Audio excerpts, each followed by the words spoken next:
Let's get started on your day 2 notes over composition of functions. The examples in today's lesson are more involved. We've got some functions that are rational, logarithmic, exponential, radical. So because of these more advanced functions, we're going to be actually looking also to find the domain of the composed functions, because we're going to have some restrictions on the domain because there are restrictions on the input function. So what we're going to do is find the domain, and the steps to find the domain is to first find the domain of the input function.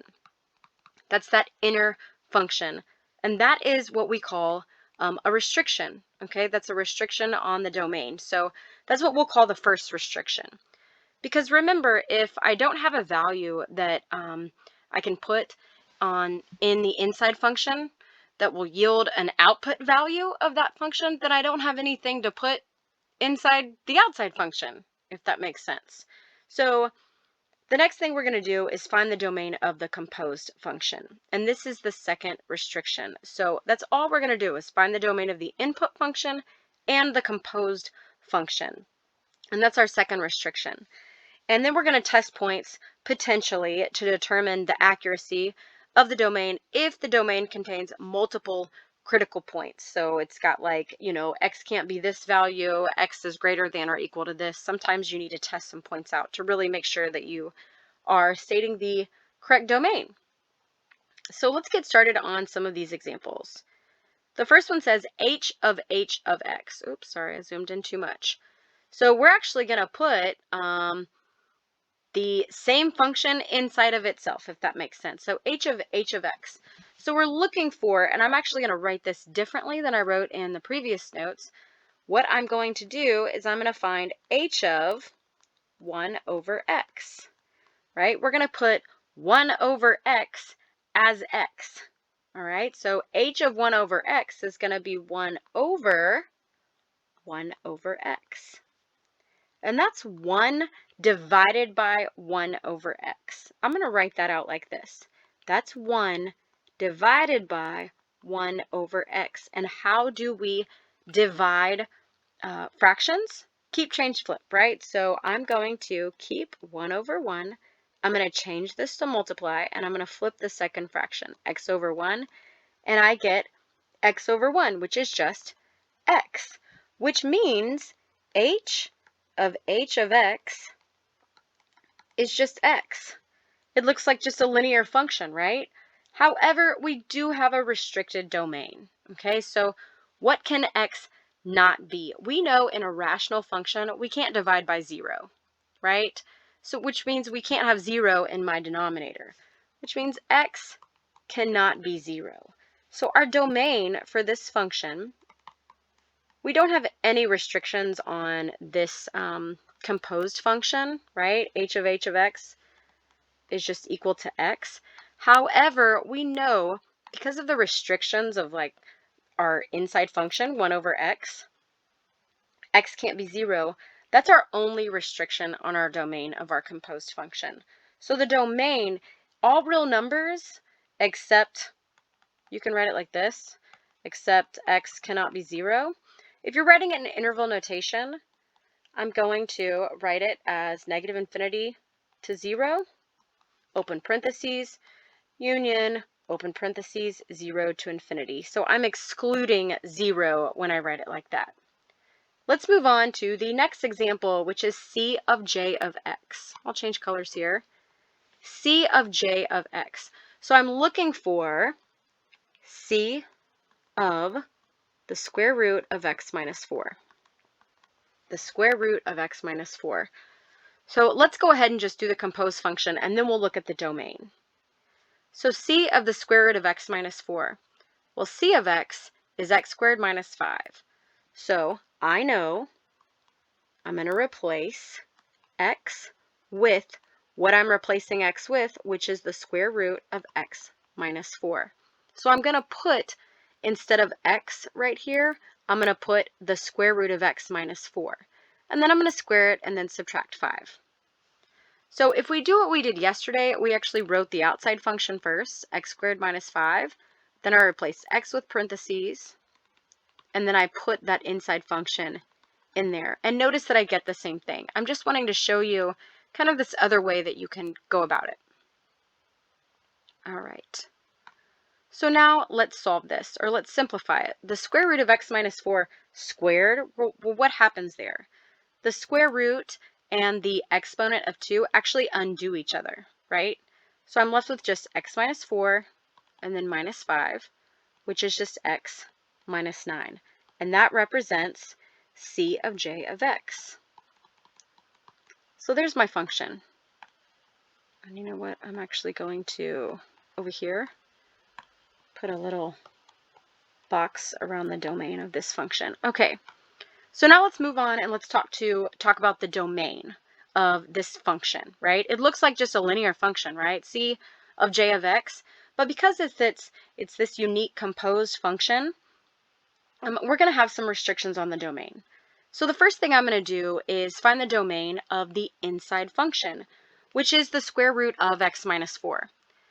I know when I have a radical, I cannot take the square root, or I can, the square root, not just any radical, right? I can take the cube root of a negative value, but I can't take the square root of a negative value.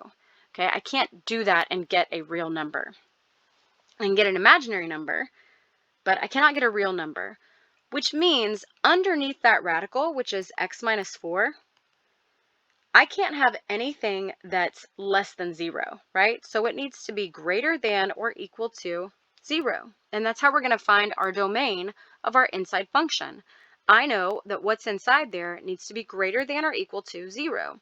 So when I add 4 to both sides, I get my first restriction that x is greater than or equal to 4. And I'm going to put a little arrow here, right here, whoop, and right here. You cannot have a negative value. So let's write that down. You cannot have a negative value. And this is just for you to refer to, like back whenever you're doing your assignment, as the radicand, right? That's what's underneath the radical with an even index. And that means like the second root, right, square root, or the fourth root, right? You can't have a negative value as the radicand with an even index, right? If I wanted the cube root of, you know, -8, right, I could do that, but I can't take the square root of -8 and get a real number. Okay, so there's my first restriction, and I don't have any restrictions on the composed function, right? It's just a quadratic, so I don't have any restrictions on that, which means my domain looks like this, right? If x is greater than or equal to 4, that's going to look like this. So I would write that domain from 4 to infinity. And there's the domain. And you can test some points out if you want, but there's the domain of your composed function. And we're not testing any points on this one because we don't have like these multiple critical points. We just have that x is greater than or equal to 4. So we're just going to leave it at that and move on to our next examples. We have quite a few examples or functions on this page, and obviously they're more involved. So let's get started. Number 3, b of g of x. And remember, that's just a different way of writing b of g of x, but it means the same thing, right? It means the same thing. So b of g of x, what I'm looking for is, what you can do is write that outer function first, which is b of x, and then replace x with g of x, which is 3 to the power of x plus 2. What I'm going to do is I'm going to show you that instead of b of g of x, we're finding b of what is g of x. It's 3 to the power of x plus 2. Okay, I'm using that function as the input of the outer function. So now I'm going to write b of x, which is -2 plus log base 3 of x, but 3 in this case is 3 to the power of x plus 2. And this is pretty involved, but Hopefully you've seen some properties of logarithms, because right here, when you have log base 3 of 3, those cancel, okay? And I'm just left with x plus 2. Another way that you might write this is log base 3 of 3 to the power of x plus 2. I can take this and multiply it by the log base 3 of 3. So if I wanted to write this out, I could write it out like this: negative 2 plus x plus 2, and then log base 3 of 3, that just equals 1. So I could multiply that by 1. So that cancels when you have a base, and then right here, that those cancel the argument. So now we're going to combine like terms, and we negative 2 and positive 2 combine to nothing, and I'm just left with x. So b of g of x equals x. And there is my composed function. And if I look at the inside function, 3 to the power of x plus 2, I can put any value in there. For 0, that would be fine. I would get a value for y. So there are no restrictions on the domain. Let's write that down. No restrictions on the domain for this function. And so our domain is from negative infinity to positive infinity. That's all real numbers. And there's our domain. Let's move on to c of q of x.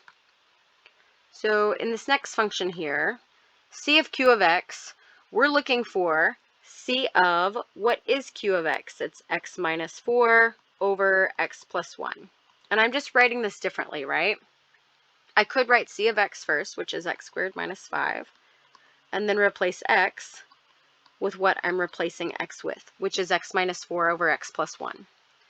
What I'm doing is showing you here that I'm looking for c of x minus 4 over x plus 1.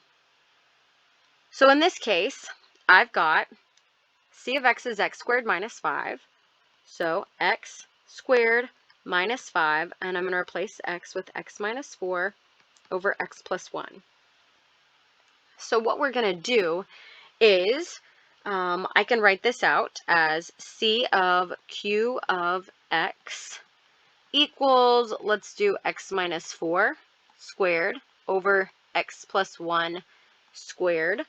Did I do minus 4 or minus 5?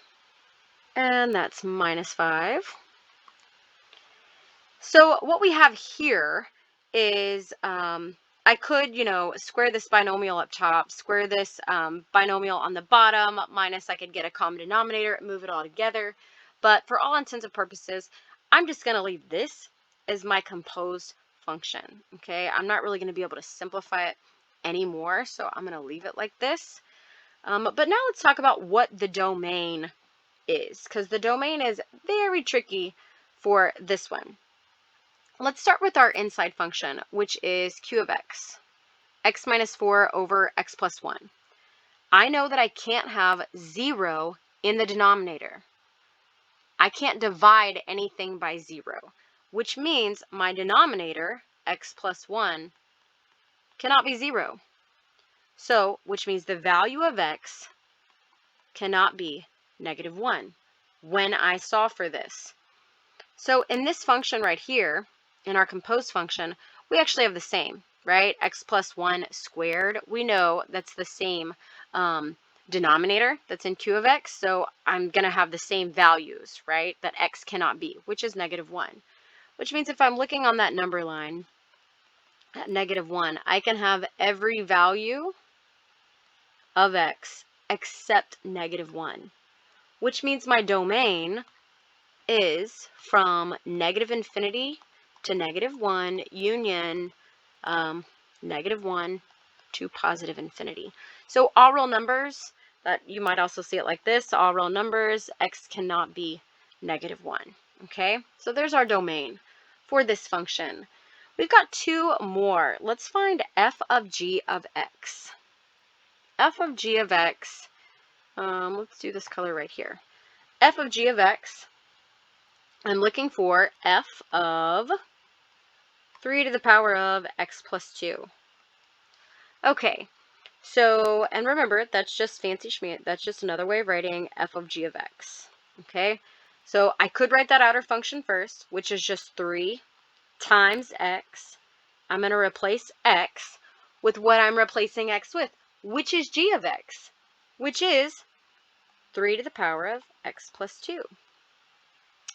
So 3 times 3 to the power of x plus 2. Watch what I have here. I have the same base, and I have these exponents. What can I do? I can use the product rule, right? I'm multiplying, same base. I've got those exponents. What can I do? I can add the exponents. In this case, I have to combine like terms. So I'm going to get 3 to the power of x plus 3, right? 1 plus 2 is 3. And this is the composed function f of g of x. So what's the domain for this particular function? Well, the inside function is 3 to the power of x plus 2, and there's no restrictions on that function. So the domain is from negative infinity to positive infinity. Let's move on to our last example, which is, no, I don't want to use that same color here. Let's do this one right here. J of q of x. So let's see, j of x is the square root of x minus 4, and q of x is x minus 4 over x plus 1. Ooh, it looks kind of scary, but I'm looking for j of x minus 4 over x plus 1. I'm going to go ahead and find the domain of this inside function. That's our first restriction, right? What's the domain of x minus 4 over x plus 1? What's the domain of this function, that q of x? X cannot be 1. So I'm just going to write x can't be 1. Okay? So x cannot be 1. All real numbers, but x can't be 1. So now j of q of x, well, j of x is the square root of x minus 4. That's the square root of x minus 4. What am I replacing x with? I'm replacing it with q of x. So x minus 4 over x plus 1. That right there is what I'm going to leave as my function. Actually, I need to write, because this is a function, so I need to make sure I put that this is j of q of x.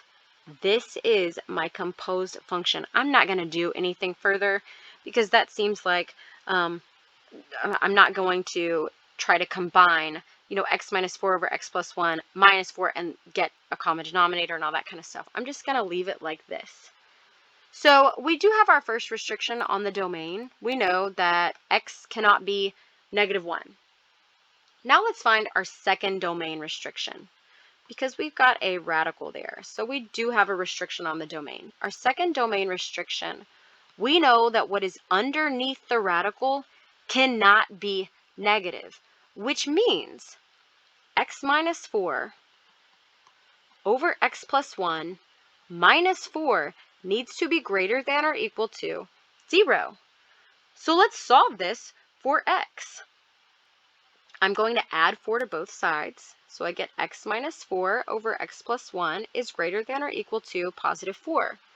And now I need to get rid of that denominator. So if I multiply both sides by x plus 1, right, x plus 1, that'll cancel. What I do to one side, I've got to do to the other.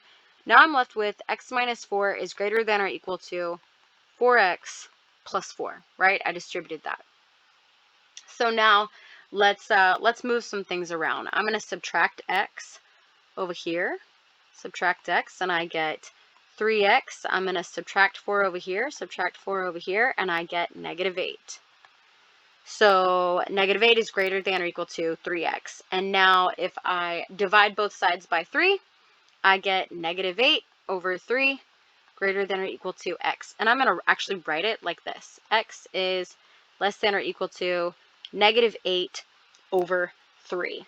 So that right there is our second restriction, right? So we know that x can't be negative 1. And we also know that x is going to be less than or equal to negative 8 over 3, okay? Which is negative 2 2/3. So it's almost negative 3. So now let's look at our domain. let's draw this out on a number line. That's a really good way to look at your domain, right? So all real numbers, x can't be a -1, or it can't be, I'm sorry, x can't be 1, x can't be -1. There should be a negative there. So x cannot be -1. So -1, x can't be -1. And then x needs to be less than or equal to -8/3. So, oops, sorry.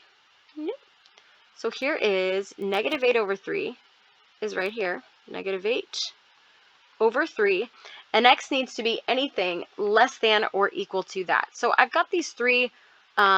This can get really tricky when I've got a composed function like this. So I do have these multiple critical points. I have this that x cannot be, or x needs to be less than or equal to -8/3. So we really need to see the validity of these critical points by testing some points. So let's test some points in each of these three areas that are separated by these critical points. So I've got this area right here, this area right here, and this area right here. The first thing I'm going to do is I'm going to test this area right here. Okay, so I'm going to put a value in for j of q of, a value, and then I'm going to see what I get. Let's do 0. That'll be an easy value. J of q of 0 equals, I'm going to find the square root of, all I need to know is that I get a positive value underneath the radical. So 0 minus 4, I've got -4, divided by 0 plus 1, I've got, that's +1, so -4 minus 4 is -8. I have a negative value underneath there, which means that will not work. This area doesn't work. Let's move on to this area right here, somewhere between -1 and -2 2/3, okay, or -2 2/3 and -1. So what's a good value to plug in there? I'm going to plug in -2. So j of q of -2 equals, when I plug in -2 for x, and I'm looking in this composed function right here, I realize we've got a lot going on right here.